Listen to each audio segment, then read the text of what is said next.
Welcome to the Long COVID podcast with me, Jackie Baxter. I am really excited to bring you today's episode.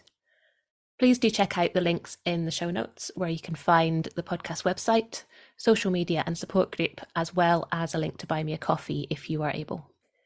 You should not rely on any medical information contained in this podcast and related materials in making medical, health-related or other decisions. Please do consult a doctor or other health professional. I love to hear from you. If you've got any suggestions or feedback or just want to say hey, then please do get in touch. I really hope you enjoy this episode, so here we go.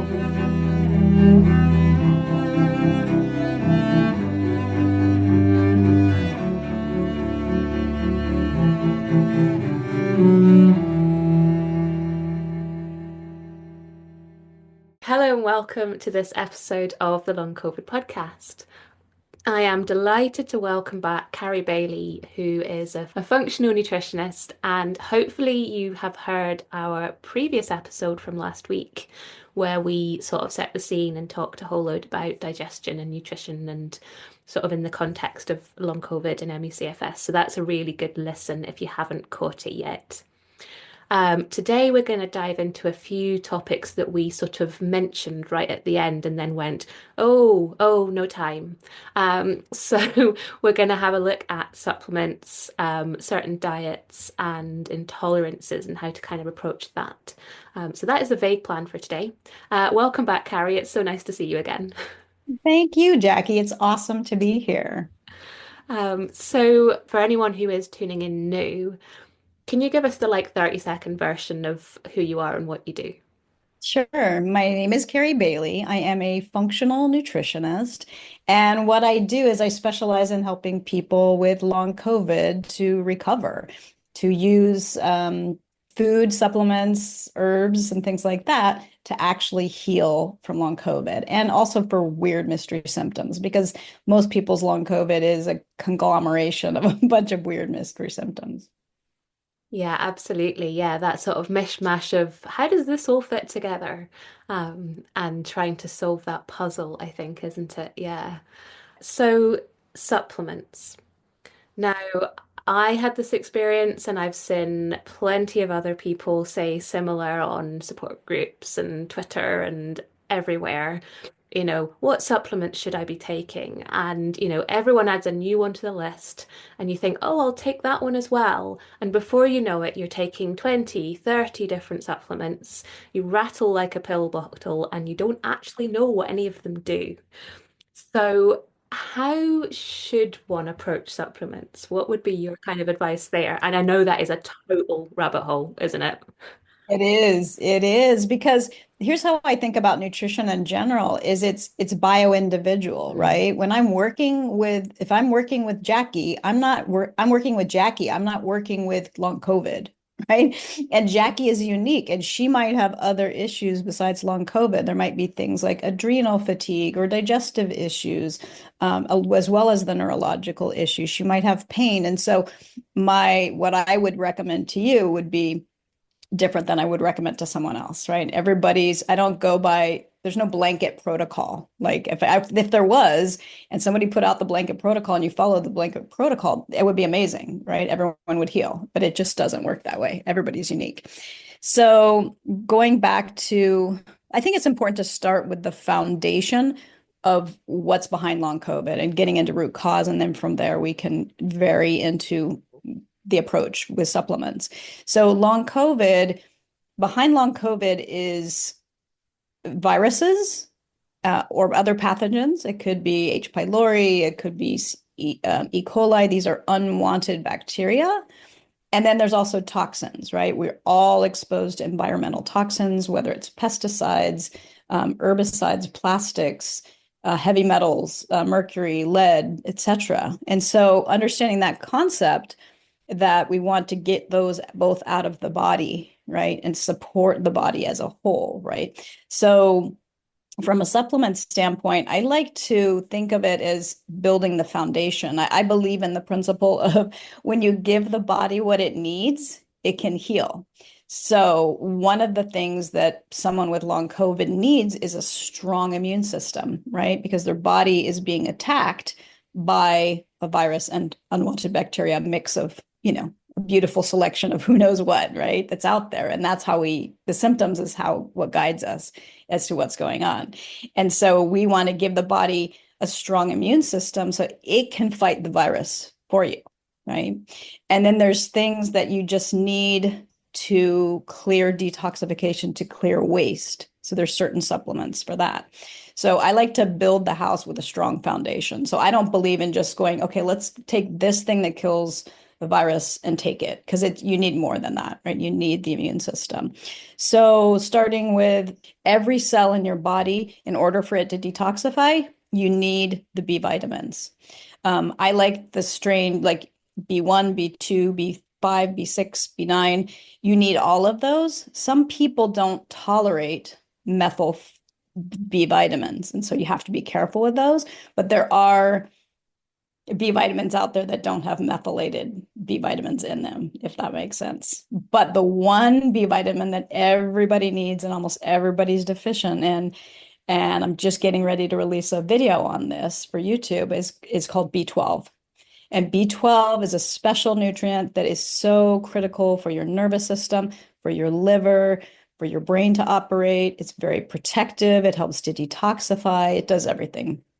And most people are deficient in this nutrient. And so I think everybody, to be honest, even people without long COVID, probably need B12. And there's no toxic upper limit, so you definitely can't hurt yourself. And the key that's hard to talk about here, but we'll touch on it a little bit, is how much do you need, right?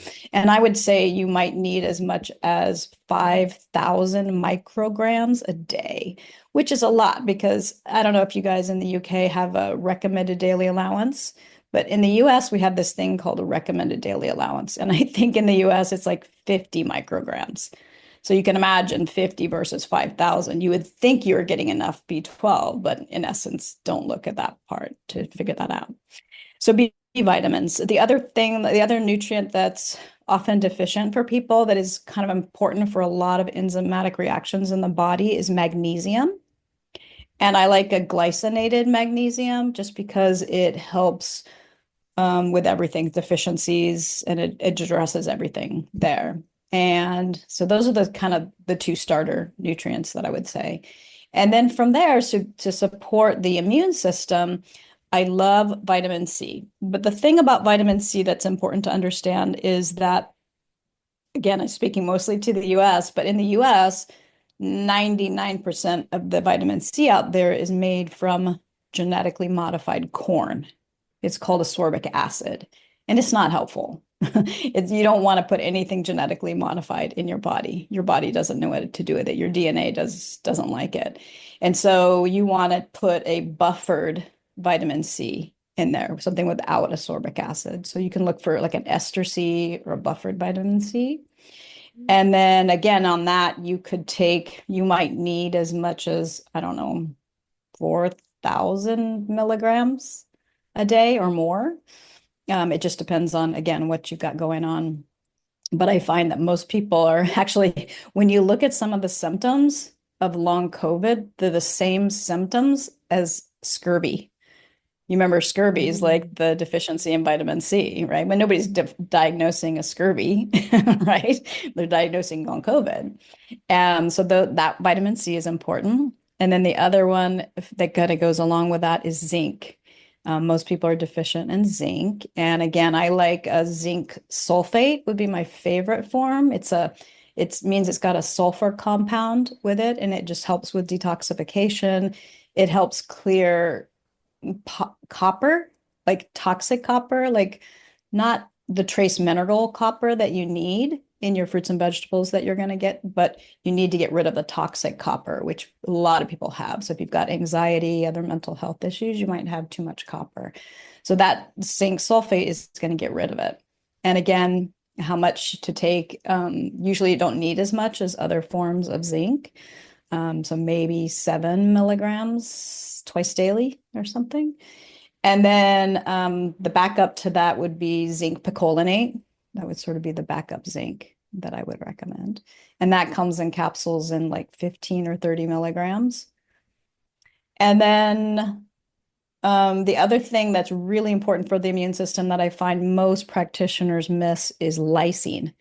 Lysine is an amino acid that's really critical. It's really the first amino acid that gets depleted when you have viruses and bacteria that are causing problems. And so having a lot of lysine can be really helpful. And some of these things you'll notice they just might help your energy levels. So, I mean, it's just interesting that, and part of it is the timing of when you add things and how you add things. But again, just trying to keep it general, this information general. Mm. So lysine.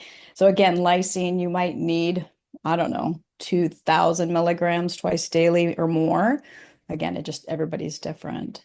Um, there are some herbs that I really like that are specifically antiviral and especially calming to the nerves and nervous system.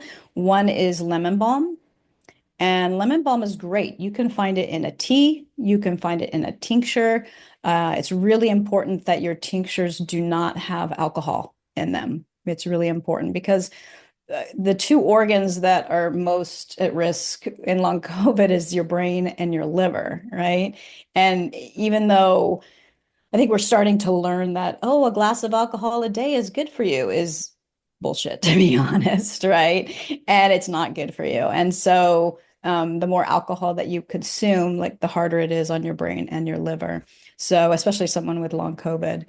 And so taking out any tinctures, so finding a tincture that does not have alcohol in it. And so that's lemon balm. It's also called Melissa. I'm not as good with the Latin names, but Melissa something is the Latin name for it. And then the other one I like is cat's claw. Cat's claw is an herb. It's amazing antiviral. It's great because it doesn't create the Herxheimer effect that some antivirals can cause, where you get these side effects and you feel worse. And I know one of the things we want to talk about today a little bit is people that are super sensitive.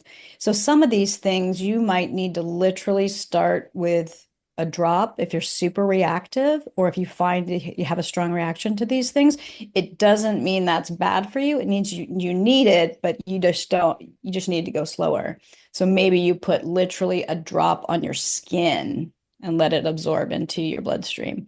But you could literally increase by a drop every day if you notice a reaction to these. So cat's claw is a great one.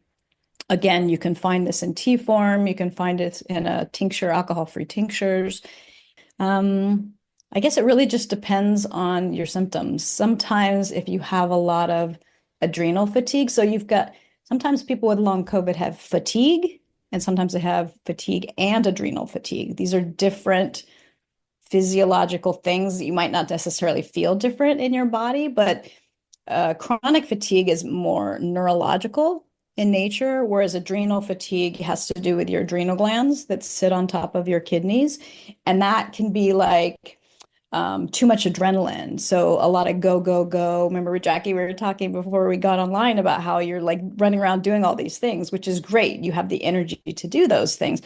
But when you run around doing things all the time, you're kind of creating this burst of adrenaline, which is good. It's feel good. But if you release too much adrenaline, it's very acidic. It can actually burn you out, right? And lead to things like depression. And so for adrenaline and adrenaline issues, if that's something for you, some other signs and symptoms of adrenal issues is when you're like kind of tired all day, and then you get this second wind before bed. You get this energy, right? And then you stay up and you end up staying up all night or whatever, however long you can stay up. And then again, you're tired in the morning. So it's almost reverse of how energy is supposed to work. So you're kind of out of energy and it grows during the day. You might also crave salt. So there's a few other signs and symptoms of adrenal issues. And so when you have adrenal issues, there's things like hibiscus tea is really good for that. And again, it's probably tea is the best form for that. I also like licorice. Licorice comes in a tea as well as a tincture. Again, looking for an alcohol-free tincture. Yeah. And then again, if it's adrenal issues, I love to bring in ashwagandha. If there's either adrenal energy issues that aren't necessarily cognitive, or issues with sleep, where you're either wired but tired or you just can't sleep, um, a, putting in ashwagandha for breakfast and dinner is great. Yeah, I mean it's hard to know, isn't it? Because I mean, you started this with saying, it's very difficult to give sort of general advice on this because everybody is so different. And I love that you said lemon balm because I have that in my garden. Um, I've tried, it's one of those, I don't know about if it's something to do with the soil or the climate here, but like it just keeps growing and growing and growing. Like it's a bit like mint. It is. It's in the mint family. Yeah. Well, there you go. That would be why then, wouldn't it? Yeah. If you look at the leaves, it looks like mint. Yeah, I have it growing in my garden too, and Yeah. it doesn't die, which is really nice. Yeah, and that's really what weeds are. Weeds are just healing herbs. Mm, Dandelion, look at that. Dandelion's great for the liver and cleaning out the liver. yeah, that's true. So you just talked through, a few, the B vitamins and the zinc and the magnesium and some of the other things.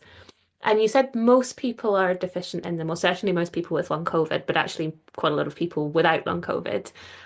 Are there particular signs that you would notice that would be a sign of, say, a zinc deficiency Mhm. or any of the other ones that you mentioned? Yeah, if you are a person, in addition to getting, if you've had long COVID multiple times, if you, now that we're in the winter, if you keep getting the cold or flu recurrent and you can't fight it, if you look at your blood work and if you look at what's called a CBC with differential, so a complete blood count with differential just talks about the different types of white blood cells. So if you look at your overall white blood cell, from a functional range, we want that between 5 and 7.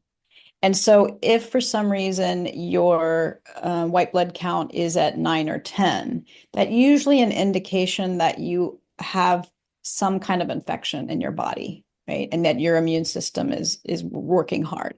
That would tell me that you need to take some vitamin C and zinc, right? And lysine.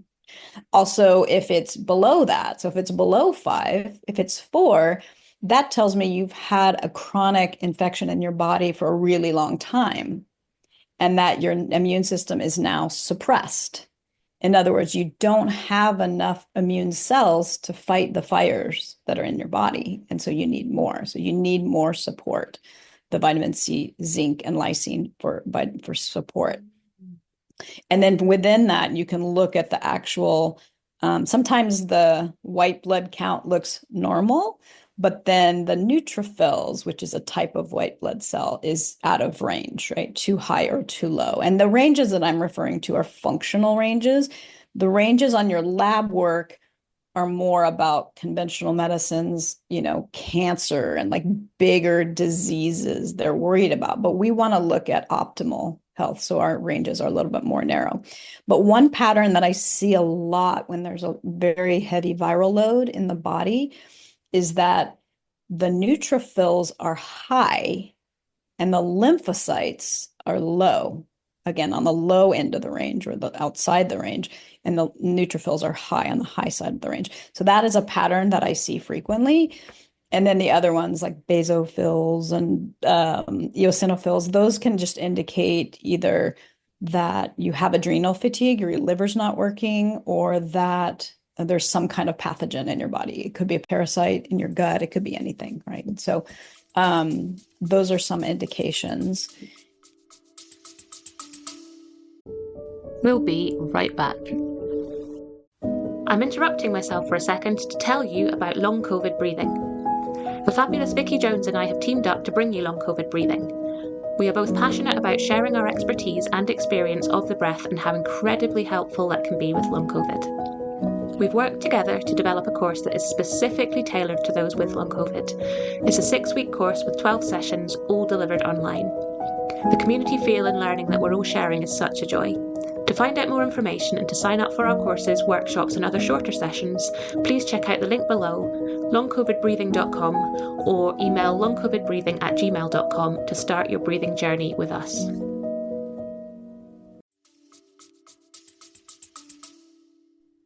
I mean, we talk a lot about vitamin D, particularly in Scotland, where we have like, particularly at this time of year, we have no daylight. And there are obviously people who are further north that have that to more extreme at this time of year as well. And it's the sort of thing that actually, even the NHS will say you should be taking vitamin D during the winter kind of thing. And that one is also touted as immune support, I think. Is that true? It is, yeah. And I was a big proponent of vitamin D for a really long time. And I was one of those people that like laid out in the sun. Like I'm a sun worshiper, and I'd rather get my vitamin D by lying in the sun during the summer and like let myself build up so that in the winter, when it kind of goes down, you're okay. You sort of have that reserve. But also, what I've been learning is that so vitamin D is fat soluble. And one of the things that we're trying to do, my approaches, which we'll talk about when we get more to diet, is that we're eating too much fat. And when you eat too much fat, your blood gets thick and there's no room for these vitamins and minerals that we're talking about that you need so desperately. There's no room for minerals, there's no room for glucose, there's no room for oxygen or water. And so you can become dehydrated. And so most of the time I'm trying to um, take out fat, right? And so because D is water soluble or fat soluble, I try to take it out. Now, because it is fat soluble, there are toxic upper limits. And I've heard some people that can take too much. And what happens when they take too much? Then the liver senses there's an emergency and it starts dumping vitamin D, which can be really detrimental too. And so, but I've heard other people say, like, oh, yeah, I took mega doses of vitamin D and I felt so much better. And I'm like, okay, that's really interesting, right? Um, I haven't personally felt a difference from vitamin D, but everybody's different. But again, I want to look more at the liver because the question becomes, is there enough vitamin D? Your body's just not using it right? Or is it just about the testing labs? Because the lab test here in the US, they're testing vitamin D. There's a couple different markers for D. There's like the first part of the vitamin D, and I can't remember the order of things, if it comes in the liver and then goes to the kidneys or the other way around. But we're only measuring part of it. So measuring something in the blood is a snapshot in time, and it doesn't necessarily tell you how much you need, what their body's doing with it, and things like that. And so that's sort of my concern about vitamin D, is that people might be overdoing it. But I think it's okay if you could take 1,000 IUs of vitamin D and that makes you feel better. That's great. Do that. But I wouldn't go for 10,000 IUs or mega doses. I think that's really risky. And I guess, it comes back to the sort of each person and being individual, doesn't it? And if you are deficient in something, then great. But if you're not deficient in it, then don't pile it on, I Right, guess. right. But it Um, goes back to how do we really know you're deficient in it? Is it the blood test? Are we relying on that test? Because mm. it's not telling you it's in the cell, it's telling you only what's in the blood. So is it more on try it and see if it makes you feel any better? Yeah, that's what I would say. Yeah. Yeah, try it in moderation, I Yeah. guess. But I think people are looking to it way more than vitamin C, zinc, and lysine. I feel Mm. like there's on the scale, it's like D, D, D, D, D, and nobody's really bringing in the C and the lysine and the zinc. Yeah. Right. So, So you would kind of go more on the B vitamins, the zinc, the lysine, those other ones, and exactly. less high on the D.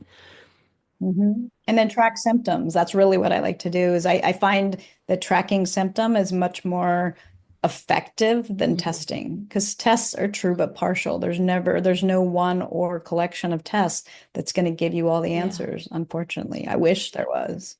I mean, Yeah. tests are useful. Tests can be a guide in a lot of circumstances, can't they? But like someone who has long COVID, they don't care whether their stuff is within normal range or whatever. What they care about is how they feel. And it's using that data as a guide to help you with that, but also not, you know, it not being the be all and end all, I think, isn't it? Mhm. So yeah, that's super interesting. Um, so I think, what I'm taking from that is that, be targeted with it rather than take all of them and hope, the scattergun approach kind of thing. Exactly. Yeah. So again, I think we touched on this at the end of last time, the sort of different diets.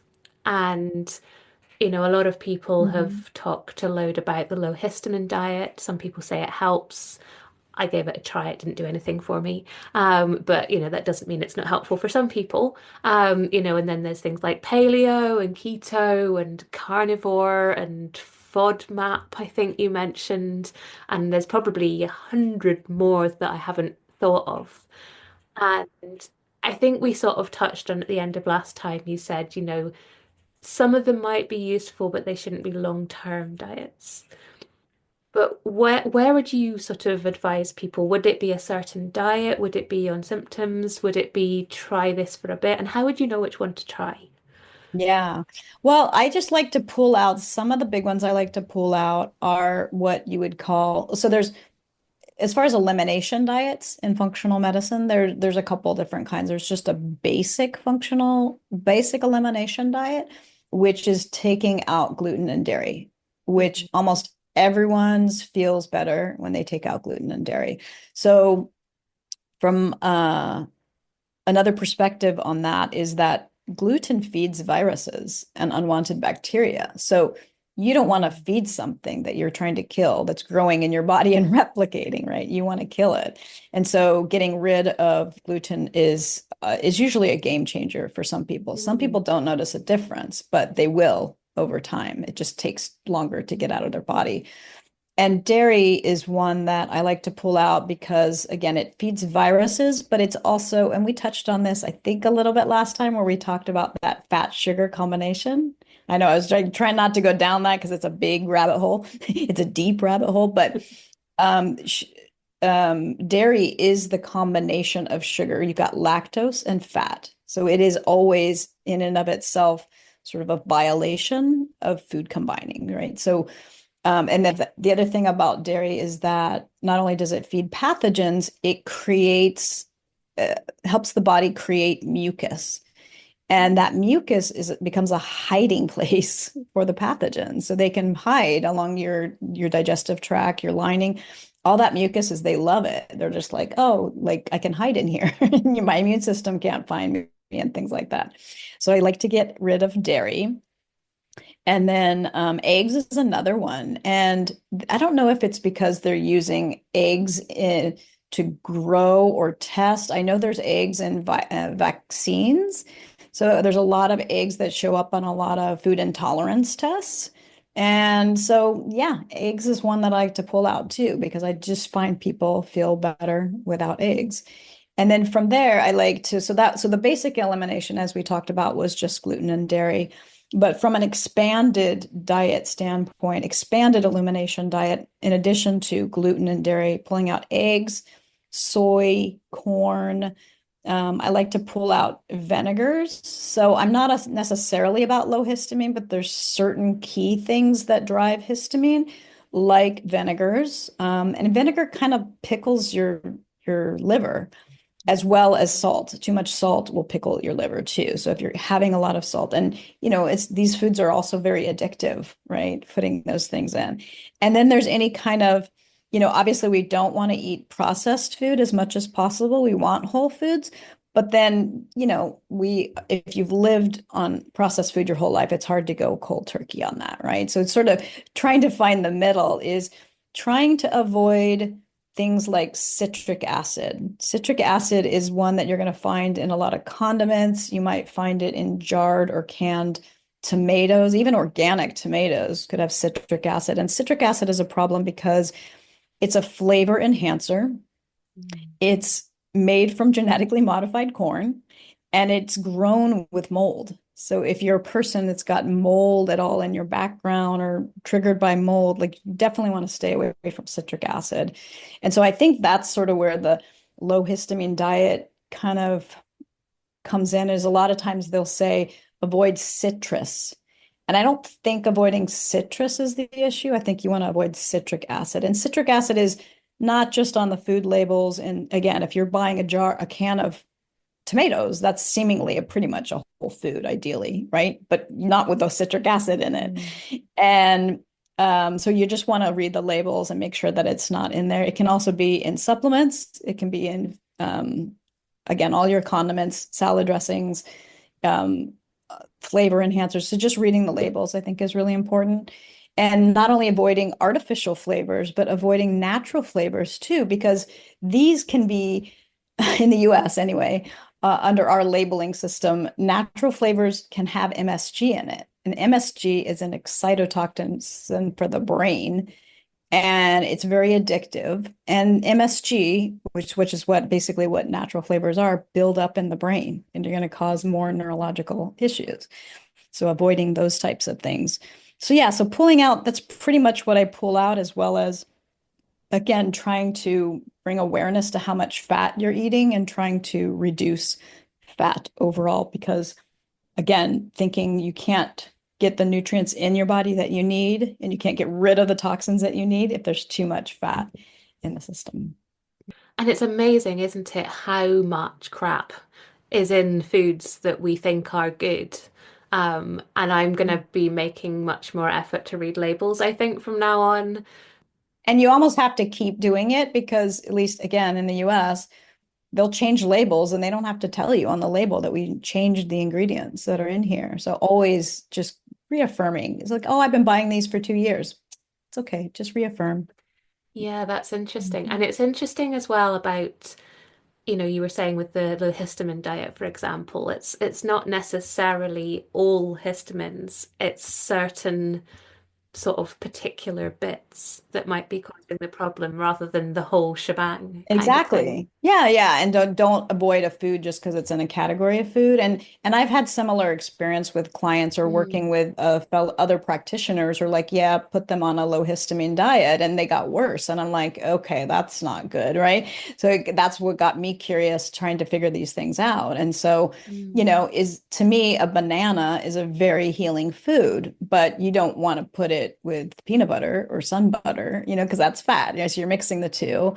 But again, a banana literally will kill pathogens, but some people's liver is so sensitive and so reactive. That's, kind of going back to what we wanted to talk about was food reactions, mm, because people do react to it. And just because you react to bananas doesn't mean you have a histamine problem. So it's important to, again, evaluate your symptoms, because most of the symptoms that you're experiencing, again, going back to the root cause, is going to be the pathogens and the toxins, right? So if you put in a banana and you're reacting to a banana, maybe it's because you're killing the pathogens.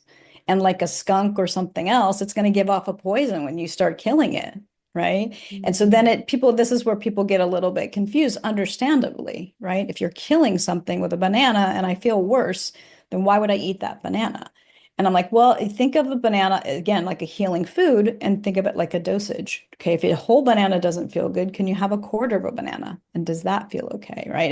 And when you mm, understand what it's doing in your body, then that just makes it easier, right? Like apples. Apples are another common one that triggers people. And then they think, again, they go, oh, maybe I should be on a low FODMAP diet because I have an apple or I have a salicylate problem. And it's like, do you really? Or is it that it's healing things? Like my daughter's like, apples give me stomach aches. And I'm like, that's interesting. Maybe there's something in your stomach that it's killing that you don't really realize, right? And that's why it's causing a little bit of an ache. It's causing a fighting back, right? mm, And so then it's like, well, can you eat a quarter of an apple? Like again, I think of food almost medicinally, right? Can you eat a quarter of an apple and be okay with it?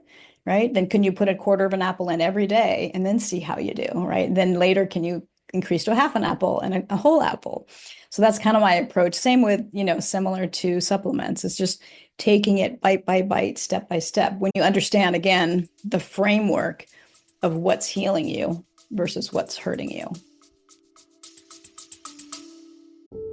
We'll be right back. Hey there, I'm just jumping in for a second to see if you're enjoying this episode.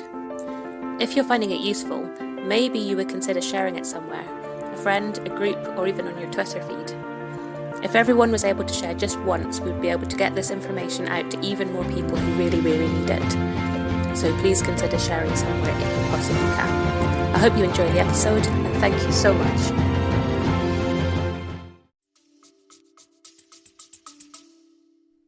Now, I want to get on to food sensitivities and stuff, as you were just touching on there in a moment.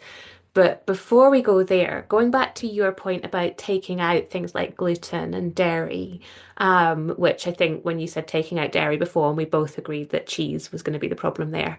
Um, but, Exactly. Mhm. taking these things out, is this a temporary taking them out and then easing some of them back in? Or is this a kind of more permanent, dare I say, kind Mm, of change? that's the question, Jackie, is how long do you take these things out? Yeah, because this is a healing journey, right? And you're going to have your ups and downs. And even when you take things out, you might think you're feeling better. So you bring it back in and then you fall again, right? And I see this a lot for clients is that I say, okay, the more of these things you take out, the better you're going to feel, but it's still their journey, right? So I'm there to guide them. But yeah, it becomes when can I add these things back in? And so I look at it I look at it like a test. I'm like, okay, so let's follow the plan. I don't like to say cheating. I like to say going off plan. And we're going to go off plan. We're humans, we're emotional eaters, we have social events, we have holidays. There's nobody that I've ever experienced that is 100% on it all the time, right? You're going to go off plan. So, what's interesting to me is when I've had clients, they've been really diligent and then they've gone off plan and they when they did go off plan, they never felt as bad as they did in the beginning, right? So when they came to me on a certain, let's say they were on the standard American diet and they came to me, they were feeling not so good. We put them on this, protocol for a while. Then we go off plan, but they didn't crash and burn like they would have before, right? And so I love these sort of going off plans because it's a little test. Oh, wow, how did I do? Well, maybe you're do fine for one day, but then 2 days is too much. And then, you're into 4 days and you're like, oh crap, I feel like crap again. Go back on the plan, right? Take out those foods again.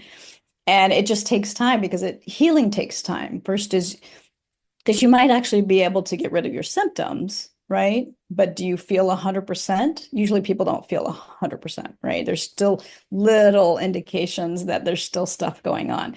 So it's this ebb and flow kind of journey. And so you're going to try to go back on it and you're going to be like, and then, and so I recommend to people, I usually just go for the birthdays, the social events. There's like this opportunity to eat at like one of my favorite restaurants, and I just want to let go of the reins and just eat everything. And I say, okay, try it. Like, see how you do, right?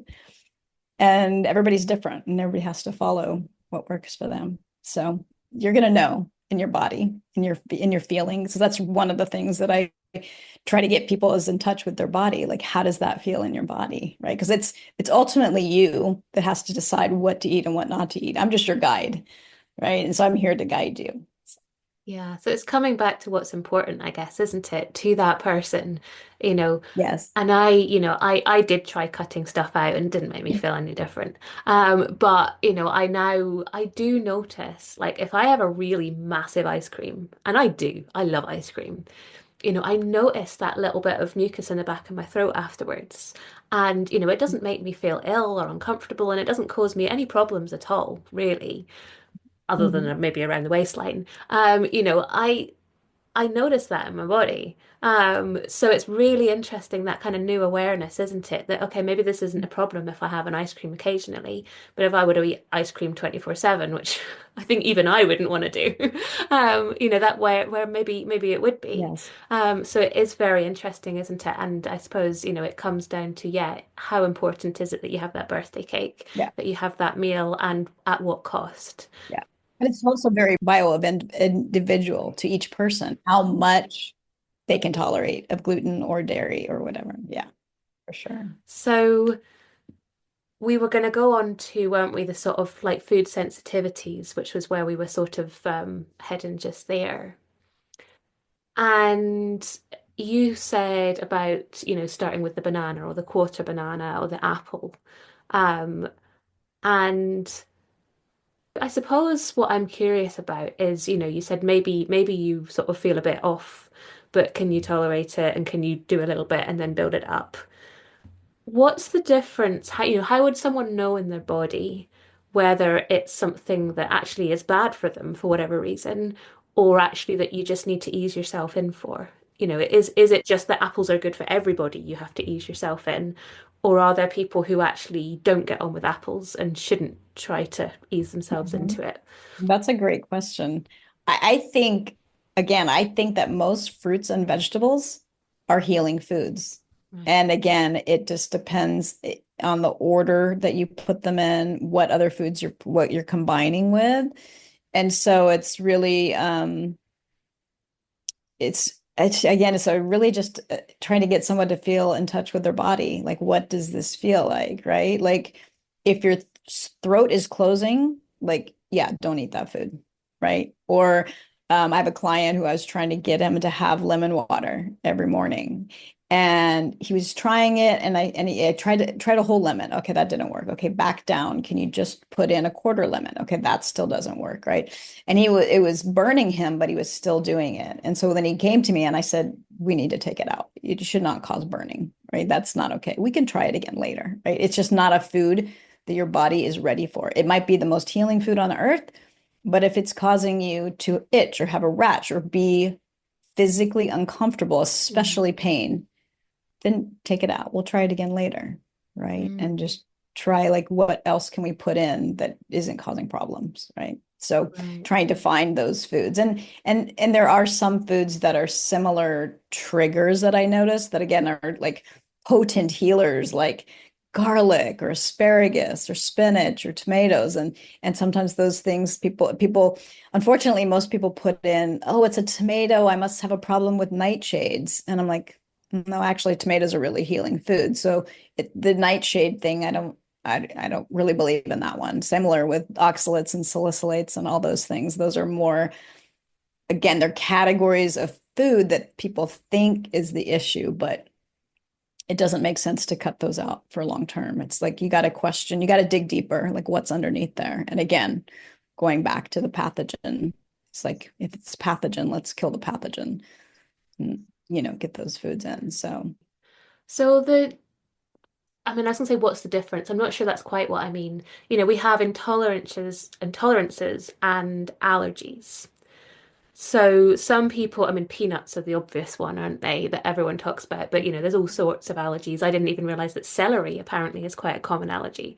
Um, Oh. so, you see it on sort of like allergy boards. And I didn't think you could be allergic to celery, but anyway, um, Mhm. are they on the same sort of spectrum and allergies are one end of the other?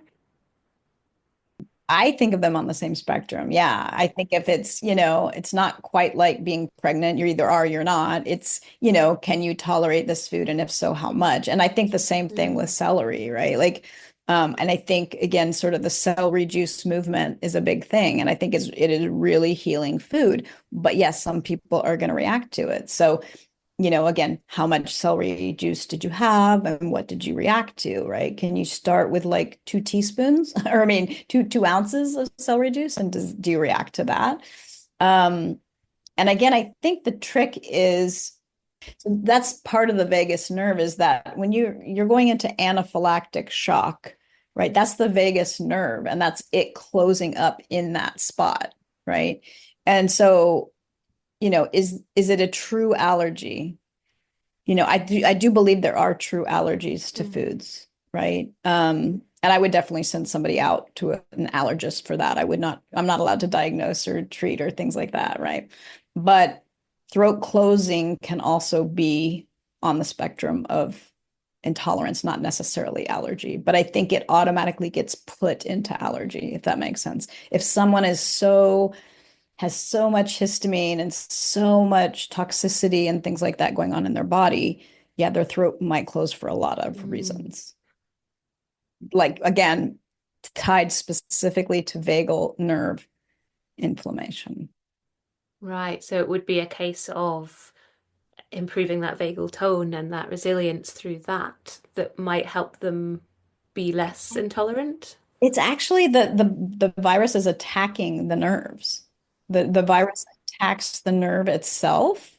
in different places, right? So your vagus nerve is the longest nerve. So it kind of goes down and it attaches to your organs, right? And so for some people, they might have a rapid heartbeat, or some kind of heart irregularities. That, again, aside from true physical issues with your heart, if you go to the doctor and they're like, your heart's fine, those fluctuations and rapid heartbeat and funny things in the heart can actually be the electrical system. And so the virus itself can be nesting there, attacking it, but it can also be that the the waste of the virus. So the virus poops in your body, right? And that waste is a neurotoxin, and it can latch onto viruses, or sorry, onto nerves at different parts in your body and cause problems. And so it could be that it's actually inflamed, the vagus nerve inflamed in certain spots. Like you could have inflammation in your stomach of your nerve. And that could be because you have H. pylori as well as some kind of viral inflammation. It can be like a mix of both things. Amazing. That's so fascinating, isn't it? So, coming back to intolerances, which is where we started this. So your approach there would be, sort of very, very gentle, going back to that quarter banana and taking it kind of step by step. Mm-hmm. Is this okay or is this not? Can we add or take away? Or we try a different food, right? We try pears or something else that's, gentle, if banana. And sometimes, because sometimes you get into actual fears where people, because they have reactions to food, they literally have PTSD and fears around it, right? And so kind of like we're going to dance around dairy. It's like, okay, Jackie, you got to have you got to have your cheese. We're going to keep the cheese in there. But we're going to try to like put in as many healing foods as we can and not take away that cheese. And then at some point, we're going to try to take out the cheese, or you're going to say, I still have this, I still have this, I still have this. And we're going to be like, okay, let's do a trial removal of the cheese and see how you do, right? So it's yeah, coming back to that balance. Yeah. And would you expect that, if you did sort of ease someone very, very gently, maybe trying a different food, that over time they would be able to tolerate a bit more of it? It would just take a bit of time. For sure. I've worked with clients for sure that have been able to do that. And at first they couldn't do things, again because of the timing of when they were eating it. Like if they were eating fruit too close to fat, right? And again, putting the fruit in the morning where there's no fat in the system always goes over better. So if someone's on low FODMAP doing that, starting with fruit there and separating them, they always do better. The trick comes in, like every restaurant, every social event, they're going to mix fat with some kind of starch or something else, your burger and your fries, different things like that. So it's challenging to do, but once you understand how to do it, then, and again, I try to get people to understand how to do it in a way that is livable, Yeah. breaking down each meal. Yeah, Yeah. because it's got to be doable, hasn't it? If it's this impossible kind of big, massive, long list of things and it doesn't work for you, it doesn't matter how healing it is. It's not going to happen, is it? It's got to be workable for the person. Yeah. Yeah. It can't be overwhelming. Well, I feel like you've just blown my mind a little bit. I feel like I need to go and straight back and listen to all of that and take it actually properly in this time. Um, Carrie, thank you so much for coming back and joining me and sharing more amazing words of wisdom with me. It's been such a pleasure. So thank you so much. Thank you, Jackie. It's been really fun having this conversation with you. Thank you so much to all of my guests and to you for listening. I hope you've enjoyed it, or at least found it useful. The Long COVID podcast is entirely self-produced and self-funded. I'm doing all of this myself. If you're able to, please go to buymeacoffee.com/longcovidpod to help me cover the costs of hosting the podcast. Please look out for the next episode of the Long COVID podcast. It's available on all the usual podcast hosting things. And do get in touch. I'd love to hear from you.